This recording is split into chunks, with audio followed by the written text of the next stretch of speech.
और आज अपनी प्यारी बहू का साथ दे रही हैं, उसे बचाने की कोशिश कर रही हैं। अरे इस घर की औरतों के पंख बहुत निकल गए हैं। अब से तुम सब यहीं कहीं नहीं जाओगी।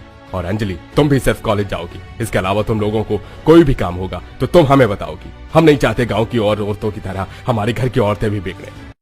सिर्फ एक छोटी सी गलती की वजह से विनोद अपने घर की औरतों का घर से बाहर निकलना बंद कर देता है।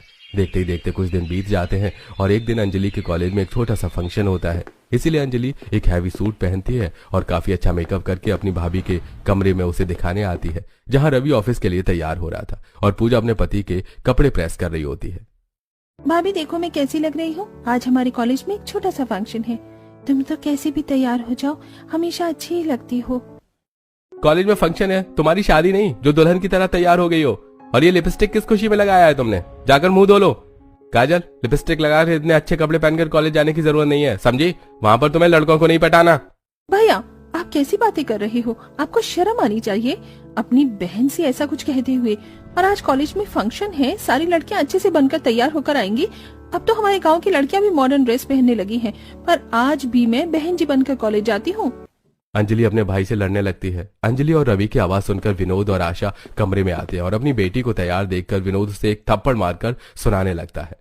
ये क्या तरीका आपने भाई से बात करने का? बहुत बदतमीज हो गई हो। और ये सब कुछ उस बेशरम लड़की दीपिका की वजह से हो रहा है। हो रहा हो तुम आज भी उस लड़की से बात करती हो, तभी तुम्हें छोटे बड़े होने का लिहाज नहीं रहा।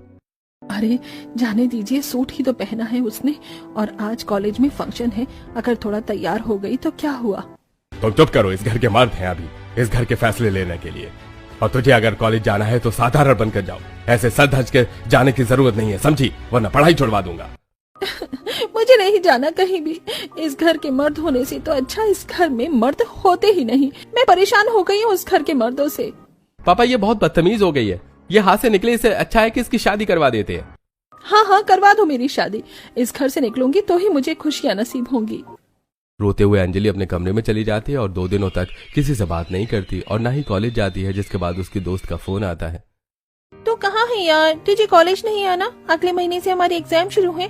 कल सर कुछ नोटिस देंगे बनाकर, तो तू कॉलेज आ जाना। थैंक यू अंजलि मुझे फोन करके बताने के लिए। निशा से बात करके अंजलि अपने कमरे में चली जाती है और वही रात को विनोद और रवि जल्दी घर आ जाते हैं और जब तक खाना नहीं बना होता और दोनों सास बहू रसोई में बातें करते हुए खाना बनाने की तैयारी कर रहे होते हैं। उनके हंसी की आवाज सुनकर विनोद और रवि का गुस्सा बढ़ जाता है और वो रसोई में आकर उस पर चिल्लाने लगते हैं। अरे तुम औरतों के पास काम ही क्या है? पूरा दिन खाली बैठे रहती हो, सोती रहती हो। इतना भी नहीं है कि शाम को घर के मर्द जल्दी आ रहे हैं या लेट आ रहे हैं तो उनके लिए खाना बना कर रखो।